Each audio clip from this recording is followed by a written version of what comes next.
धनाजी सरदार की बड़ी चिंता। नमस्कार दोस्तों, स्वागत है आपका आपके अपने चैनल हंग्री स्पिरिट्स में।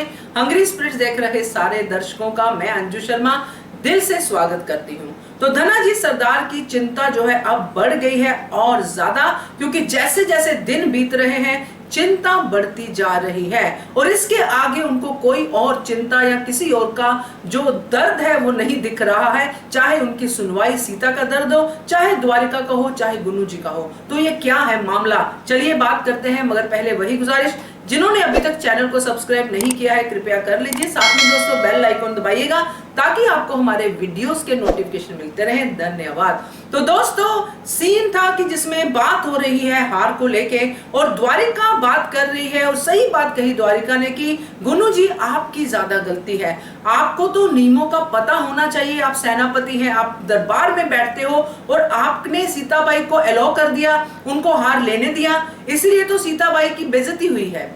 अल्टीमेटली यही कहना था ना द्वारिका का कि ये तो बहुत बड़ी बात है।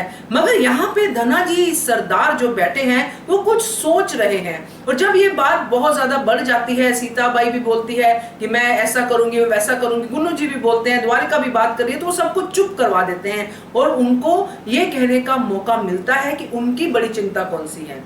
तो वो ये कहते हैं दोस्तों यहाँ पे कि ये अहिल्या ने अभी तो 10 दिन के लिए प्रशासन संभाला है और हमारी ऐसी तैसी कर दी है।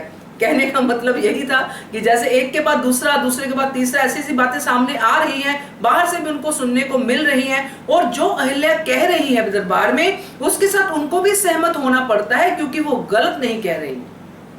तो कहीं ना कहीं वो अंदर से ये मान चुके हैं कि अहिल्या प्रशासन बहुत अच्छे ढंग से संभाल रही है। अब इनकी बड़ी चिंता ये है कि ये तो अपनी तरफ से पूरा बनाए बैठे हैं कि जब ये सब हो जाएगा, खंडेराव आएगा, जो भी होगा, ये काबिल नहीं रहेगा गद्दी लेने के, तो गुन्नू जी को ही गद्दी मिलेगी। मगर ये बात जो अहिल्या साबित कर रही है, दिन ब दिन बीतते जा रहे हैं, जो आगे भी हम देखेंगे कि वो एक के बाद एक ऐसा काम कर रही है जो प्रजा की भलाई के लिए है, जो प्रशासन के हित में है।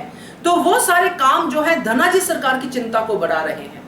उनको पहले लगा था कि गद्दी पे बैठना कोई औरतों का काम थोड़ी है, अहिल्या क्या करेगी, बैठा लो गद्दी पे, क्या कर सकती है, हम भी हैं यहाँ पे अड़चने डालने के लिए। मगर अभी तक वो इन कामों में कामयाब नहीं हो पाए हैं क्योंकि जो चीज अहिल्या बोल रही है वो बड़े प्यार से, बड़े रिस्पेक्टफुली इनको साथ में लेके कर रही है।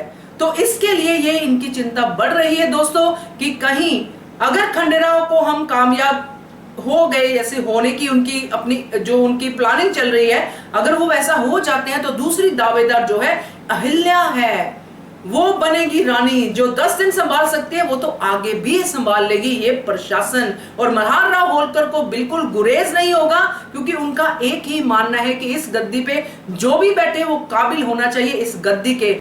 गुन्नू जी तो फेल हो चुके हैं और वो मौका भी गवा चुके हैं। वो 7 साल का, उसमें सिर्फ वो एक सेनापति बन पाए हैं। तो अब होगा क्या कि उनको एक औरत के अंडर काम करना पड़ेगा, एक औरत के हुक्म मानने पड़ेंगे। तो ये सारी चीजें उनको चिंता की तरफ लेके जा रही है, उनकी चिंता बढ़ रही है। आपको क्या लगता है, आप भी अपनी बात कहिए कमेंट के जरिए।